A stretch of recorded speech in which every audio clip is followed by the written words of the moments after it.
the town of Kherson, which we knew they were moving on the northwest. That is, in our estimate,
while the convoy is stalled, there are some indications that maybe the window is closing to be able to get aid into cities that may become under siege. What is the U.S. and NATO partners doing to maybe maximize the amount of aid that can get in while there's still a window open? So on the second question, I would just tell you that security assistance continues to flow, not just from the United States, but from many of our allies and partners, and as recently as even just the last 24 hours. We are making every effort to get as much security assistance as we can to the Ukrainians as fast as we can. And on the humanitarian side, again, we're going to continue to work with international organizations and NGOs to try to stem and assist in whatever way, not from a military perspective. I'm talking about from an administration perspective. We estimate, or we have seen numbers coming out of the UN of more than 500,000 people now leaving the country, as well as perhaps tens of thousands, if not more, internally displaced. So clearly, Mr. Putin is causing a humanitarian crisis as well. Jen. On the nuclear posture. Oh, I'm sorry. So first I'd say this delayed test is not affecting our strategic nuclear posture and our deterrence. Just not. It's not canceled. We're just moving it to the right a little bit. And I won't talk about the specifics of our deterrent posture, except to repeat what I've heard the Secretary say many times, that he's confident, that he's comfortable, that the strategic deterrent posture that we have in place is up to the task of defending the homeland and our allies and our partners. Jen. John, what will the U.S. government do if President Putin's soldiers kill or harm President Zelensky? What will the consequences be? Well, look, I'd rather not get into individual hypothetical scenarios, Jen. Clearly, we know that Mr. Putin wants to topple this government and replace it with his own. And he's already caused the loss of life, of innocence. He's already caused destruction of civilian infrastructure. And all that blood is on his hands. And any more blood that's shed is still going to be on Mr. Putin's hands. But I won't speculate about particular outcomes here with respect to individuals. Can you authenticate these videos that are circulating of Russian soldiers who are being held as POWs? Do you have any? We can't. I'm sorry. We've seen the same videos that you have. We have no reason to doubt them, but we can't independently verify them. Court. I'm wondering, we heard a lot about false flags leading up to the invasion. Are you still seeing any indications of false flags? One specifically that's sort of out there today is a local mayor in Luhansk who was allegedly kidnapped and killed. There's some speculation that this might be another attempt at a Russian false flag. I know it's difficult for you to talk about specific cases like that, but have you heard anything on that case? And then also more on the false flags. I haven't heard anything about that particular one. I'm happy to go take a look and see if we have anything on that, but that's the first I've heard of this particular report. We did see false flags. I mean, car bombings and that kind of thing before he launched his invasion, not to mention just the ridiculous, ludicrous claims that they were making in their own state-run media about Ukraine being a threat to their security, and claims of being shelled by Ukrainian forces in the joint operations area to the east. So we did see them run that play on false flags. I'm not aware that there's any such false flag operations ongoing now. That's not to say that they couldn't or wouldn't do it, but he's already tried and failed to create a pretext to go in, so he just decided he's going to go in, and he's done that now. And can I ask one on the ICBM test? Should we take anything from that as that whether that was some sort of a reciprocal action, in that you saw any indications that that was what Vladimir Putin may be planning here, as any kind of a missile launch, a nuclear missile launch, or anything like that? No. Obviously, we would. As I said in my opening statement, we'd certainly like to see Moscow reciprocate by taking the temperature down on rhetoric about nuclear posture. We certainly would like to see him de-escalate by coming to a ceasefire and de-escalating and moving those forces back home and getting out of Ukraine. But this decision was the Secretary's decision, and it was based on making sure that we were being very clear about our responsibilities in the nuclear realm, and so no, it was not tied to a specific action or inaction by Mr. Putin, but rather a decision by the Secretary to make it clear how responsible we are going to behave in the nuclear space. Let me go around, Dave. Russian forces have been described as risk-averse. How does that translate on the battlefield? What does that mean? And you said that the Russians are encountering less resistance in the south. Is that the only reason for the fact that in the south they seem to still be making progress, or is there something else about the southern front? Yeah. So on the south, I mean, you also have to remember they started out on those two southern legs. They started out in Crimea, so their lines of supply and sustainment are short, and they'd been in Crimea since 2014.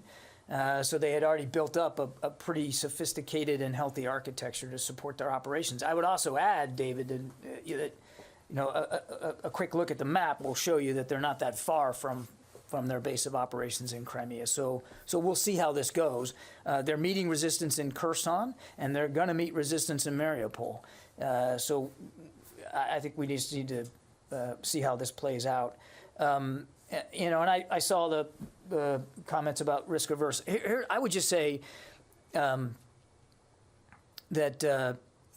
and you can see it for yourself. I mean, this is not stuff that you guys aren't seeing in imagery of your own. I mean, we're seeing vehicles abandoned.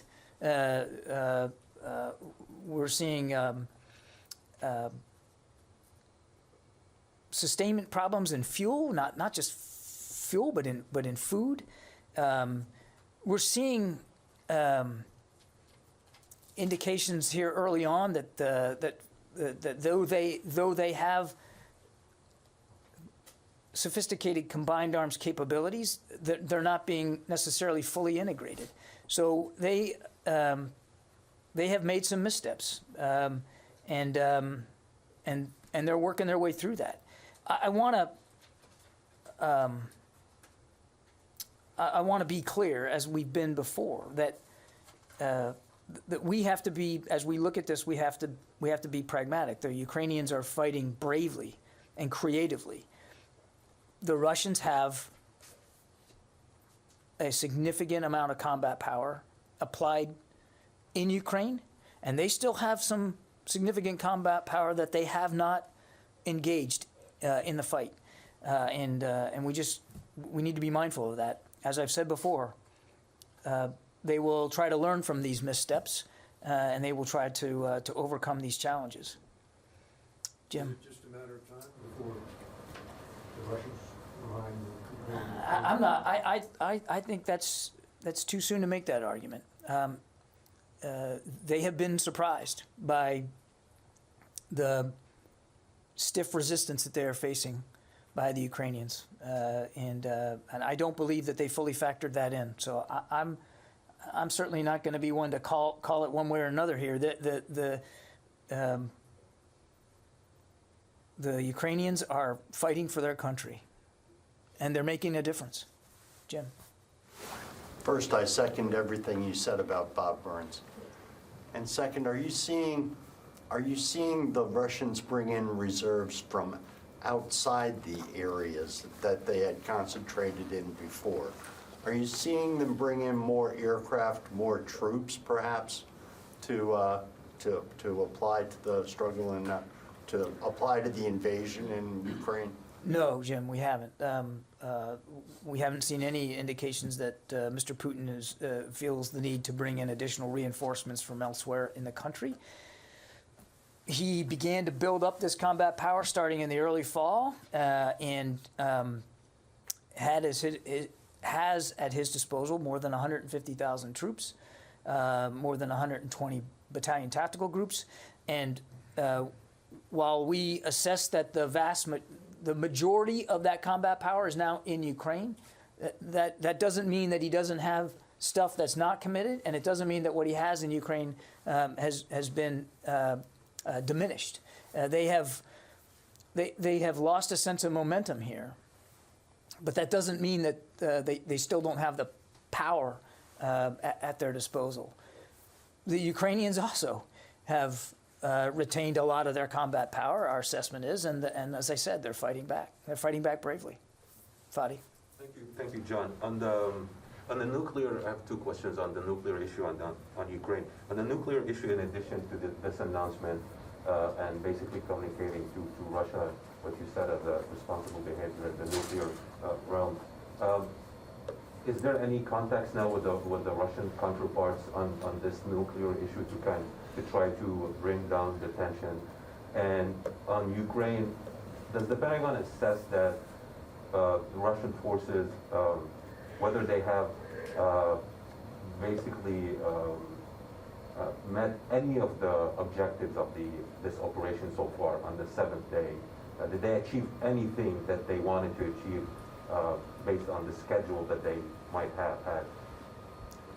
On the nuclear question, I have no communication to speak to. I think the Secretary's decision today speaks volumes. On your second question, you have to forgive me for not having perfect knowledge of the Russian plan. All I can do is tell you what we're seeing as best we can see it. And they have not taken any of the major population centers that they appear to be wanting to take. And again, we think that there's a variety of reasons for that, not least of which is the bravery and the skill and the creativity of Ukrainian fighters. Yeah, in the back there. Yeah. Oh, thank you, John. I can't see you. It's okay, go ahead. Yeah, thank you. You told at the very beginning about the situation in Kyiv and at the south of the country.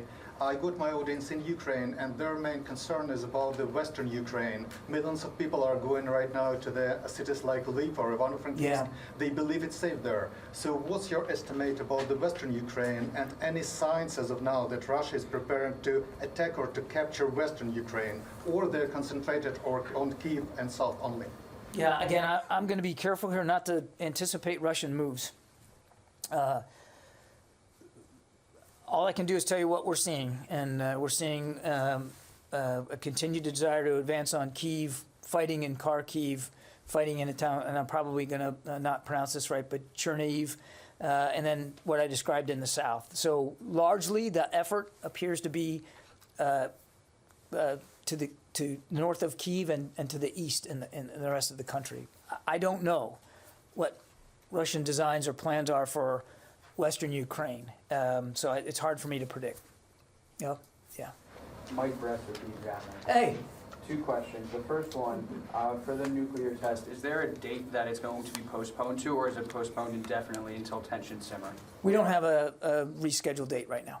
And then the second thing, in your answer to Bob, it sounds like you were parsing a little bit in terms of the attack on Kyiv or directed toward Kyiv. It seems like you were making a distinction between the convoy and everything you're seeing. Is there a second portion of what Russia's doing towards Kyiv that you're seeing? Just because all the attention is focused on the convoy, it seems like you were sparsing a little bit in your language there. I assure you I never parse.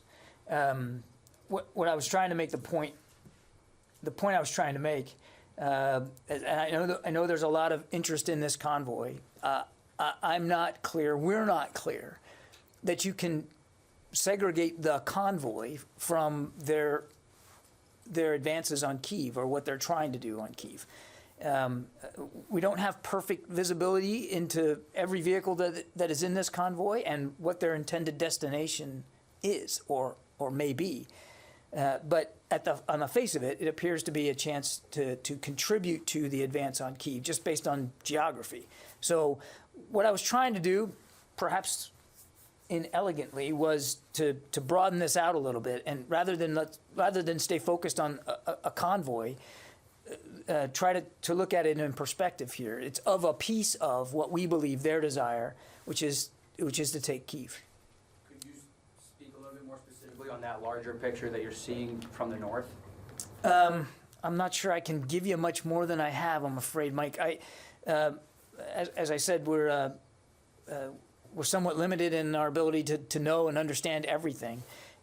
We still believe it's Mr. Putin's desire to topple the government. In order to do that, he believes he has to take Kyiv. He continues to want to advance on Kyiv. That advance has been stalled. They are working through that, we think, right now. And a big reason why it's stalled is Ukrainian resistance, which continues right up to this hour. In the back there? Oh, hey. Hi. I have two questions for you. One, just you've outlined all these different population centers as being targets of the Russian advance. Yeah. Is there anything that you're seeing to maybe connect the dots between some of those in a potential, partitioning of the country, but between the population centers, efforts to kind of, Sure. to connect those dots, basically. And then the second thing, you mentioned how the Ukrainians are resisting, slowing things down with the convoy, et cetera.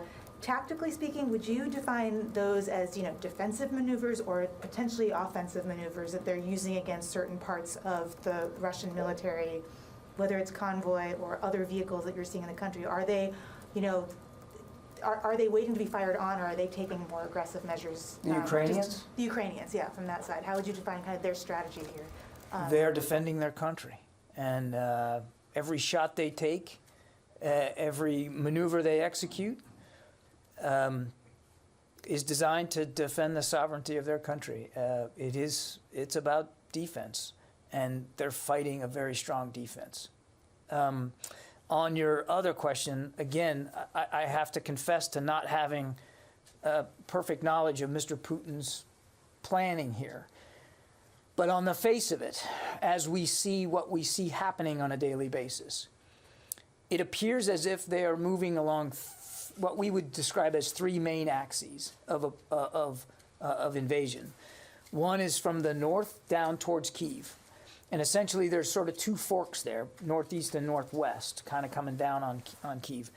One avenue through Belarus and one avenue through Russia. There's also a southern advance that we've already talked about that's branching out of Crimea to the northeast and to the northwest. And then we see a push from what we would consider sort of the northeastern group that is moving on Kharkiv. Kharkiv is valuable because it's such a big city. It is a major population center. But it also could give Mr. Putin, again, Karun, I'm not an expert on what they're planning to do, but it certainly could give him an avenue of approach towards Kyiv. If the plan was to advance on Kyiv from multiple directions, then that direction might be one credible one that they could use. You're seeing this as a potential multi-front advance on the capital, not on trying to carve up the country potentially with all these various population centers. We definitely can see an effort to move on the capital. It's difficult to know with certainty what other moves inside Ukraine Mr. Putin might be trying to achieve. And again, it's hard for me to speak to a plan that we don't have perfect visibility on. So the idea of carving Ukraine up, I just can't speak to that specifically.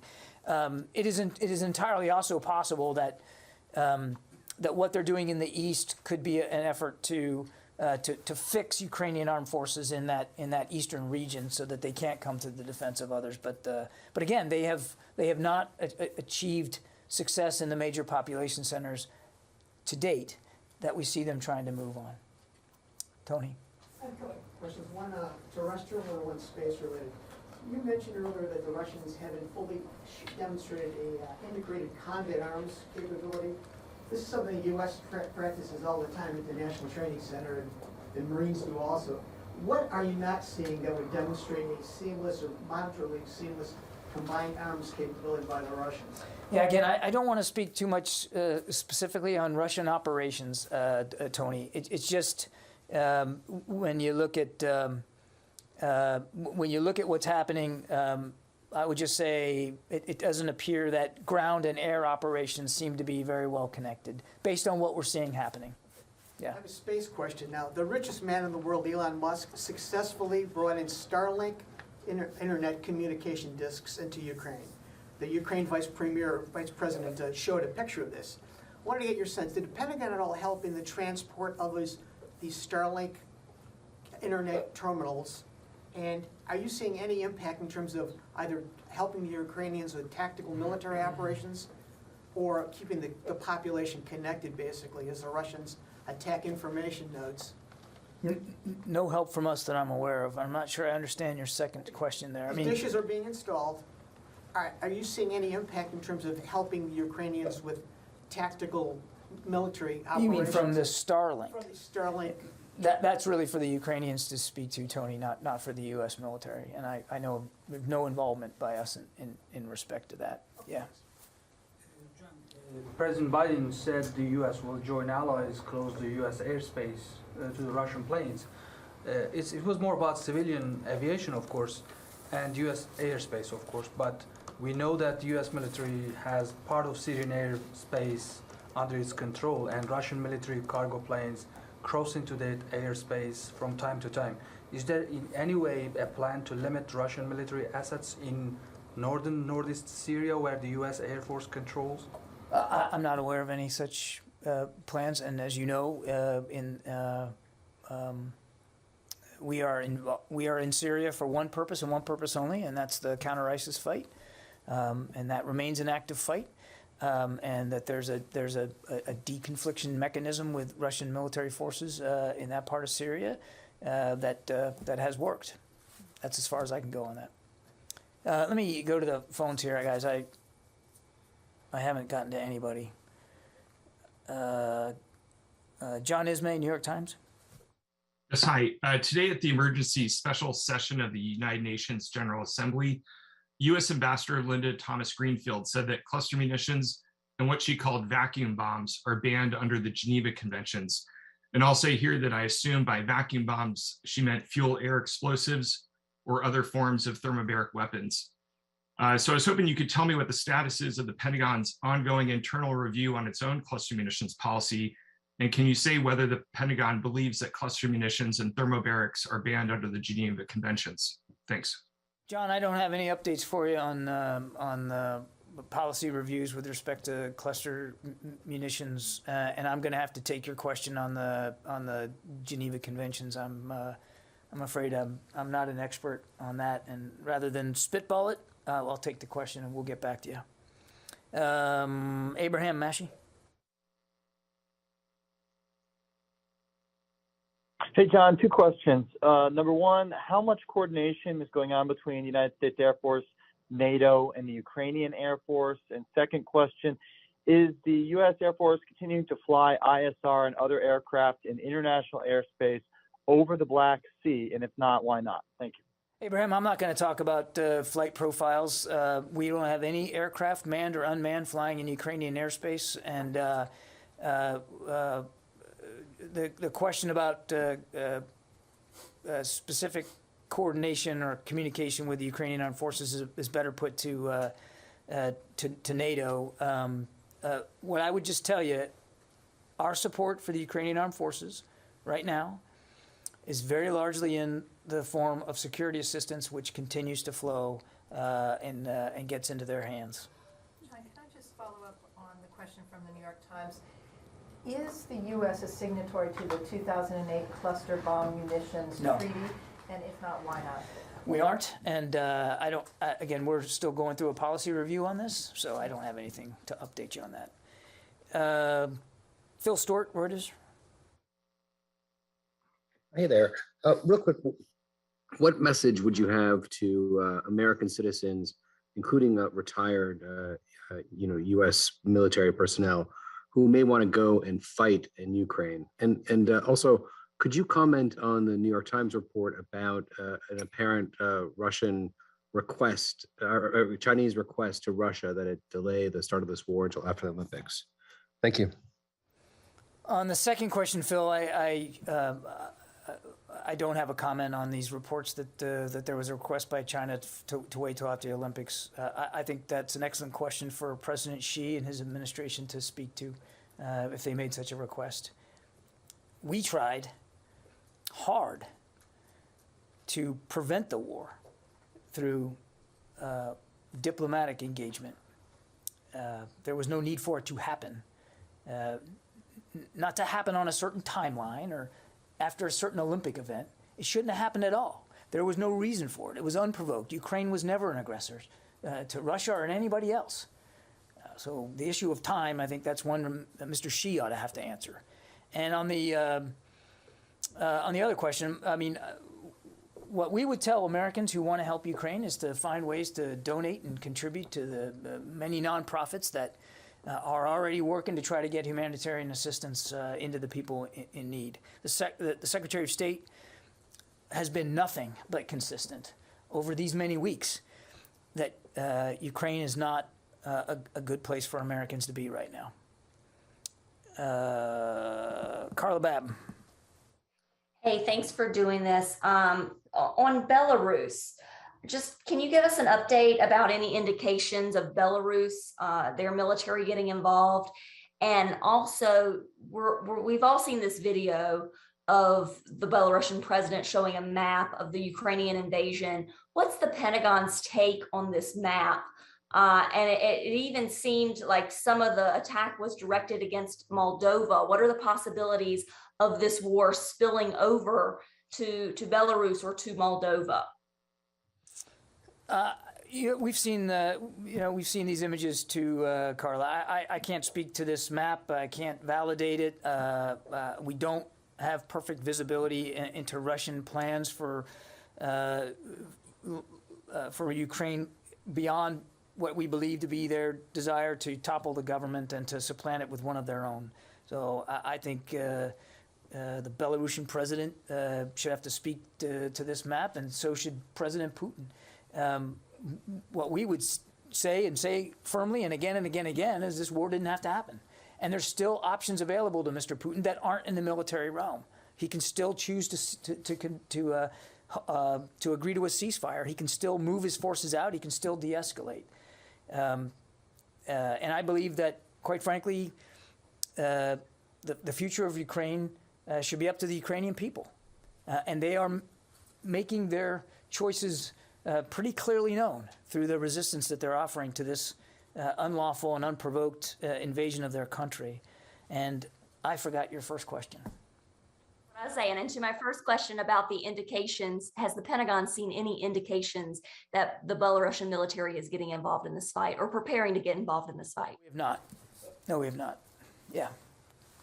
Go ahead. Yep. Thank you for taking my question.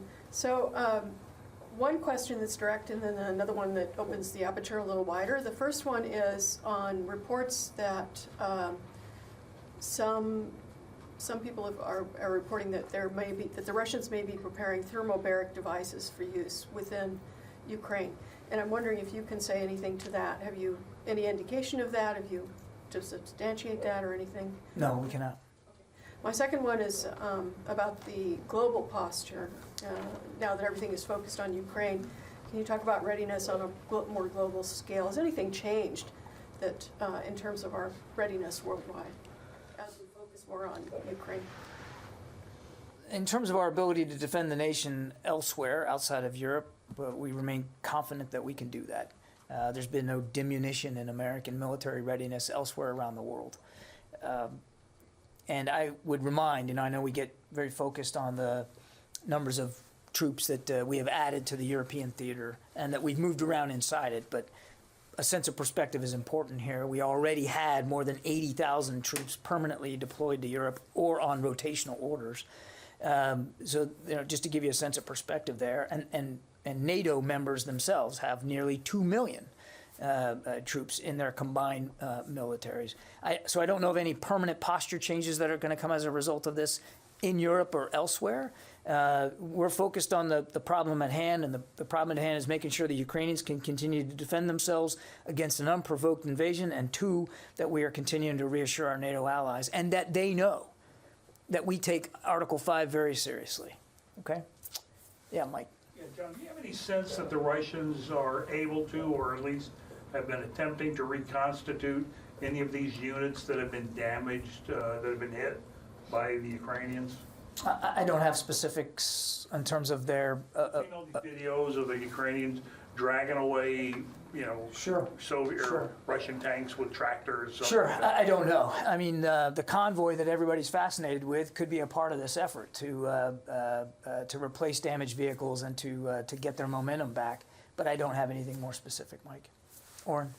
John, I was just wondering, with the closure of U.S. airspace to Russian flights, can you sort of give us a sense of how that would work if a Russian flight attempted to approach U.S. airspace? Is that NORAD's role to intercept? Is there coordination with the Canadians, or how does that play out? Without getting into specific hypotheticals, NORAD is perfectly postured. This is the mandate for NORAD to protect our homeland, North American homeland and airspace, and they're ready to do their contribution to the president's order. I think I just need to leave it at that. Janie. Thank you, Bernie. Thank you very much. I have two questions, Russia, China, and South Korea. First question, China and Russia have a strategic cooperative relationship. Do you know that? And these two countries have completed joint military exercises recently. How would you assessing the China still expressing support for Russia?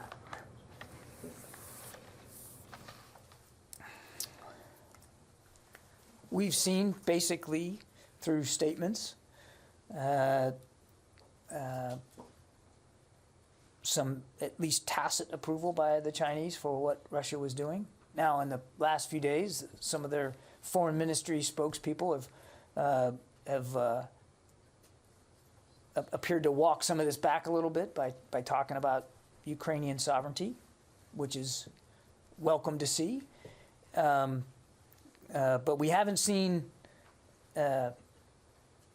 China join the list of countries that have enacted sanctions on Russia.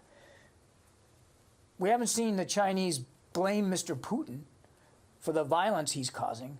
Instead, they've been blaming the United States, incredibly, that our support for Ukraine has somehow precipitated this invasion of a sovereign state.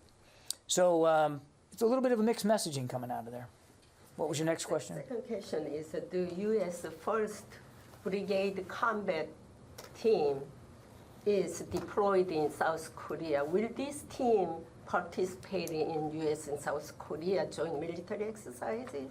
I'd refer you to U.S. Forces Korea, Janie, to talk about training events and what that looks like and who's participating in them on a routine basis. I don't have that level of detail. Last year they said the routine basis, like they nickname is Blue Dogs, but this year, like yeah, I don't have any updates on training events on the Korean Peninsula. That's something that's really better addressed by U.S. Forces Korea and how they're going to do that and with what forces.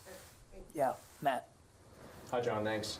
You said you're not aware of any ongoing false flag operations. I'm wondering if the U.S. is aware of any other sort of Russian preparations to posture along other borders, anything like that near the Baltics maybe, or Kaliningrad, No. bordering No, we're not. Lithuania. Okay. No, sir. You already had one. Yes, sir. You mentioned you met with officials from Bahrain. They expressed concerns regarding Iran. What were they concerned about at the current stage? Was one of them possible alliance with Russia in the sense that they have nuclear ambitions and both are viewed as pariahs on the world stage? Yeah, I think it's just in general, as is often the case when we get a chance to meet with our partners in Bahrain, there's general concern about Iran's destabilizing activities almost across the board. Support for terrorists and proxies, an advancing ballistic missile program, maritime threats, and of course their continued nuclear ambitions. All those were things that the Secretary and the Crown Prince had a chance to talk about, not necessarily Iranian foreign policy beyond that. Okay, I'll take just a couple more and then I'm going to have to go. Okay, go ahead. Sorry.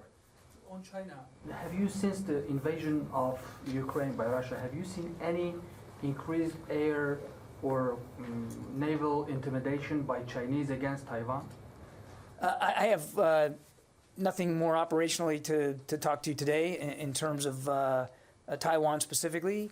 I would just say that nothing's changed about our belief in the One China policy and in the freedom of navigation through the Taiwan Strait. I just leave it at that. Yeah, Tony. You started out early this morning. You started out saying that the Minuteman III test was delayed. For the record, can you break down the last time this has happened? This is not the first time it's happened. A delay? Yeah, when's the last time? I think you were here when Hagel delayed one over not Minuteman III test for a geopolitical reason. Can you get a breakdown of the last time? Yeah, you have to let me take that question, Tony. I don't have that. You're starting to get Twitter feeds from some of the conservative members of Congress alleging you're capitulating or this and that. As I said, let me repeat it. I'll get you the answer to your question. I don't have the history. This is not a diminution in our readiness whatsoever. Doesn't change our strategic posture. This was a test, and we do several a year. They're planned 3 to 5 years in advance. It's not going to change our strategic deterrent posture one bit. It is a wise and prudent decision by the Secretary to send a strong, clear, unambiguous message to Mr. Putin how seriously we take our nuclear responsibilities at a particularly tense time. Tension, I might add, Tony, that Mr. Putin contributed to with his unhelpful and unnecessary rhetoric with respect to alert status on his nuclear posture. Okay, thanks everybody. Appreciate it, and we'll see you tomorrow.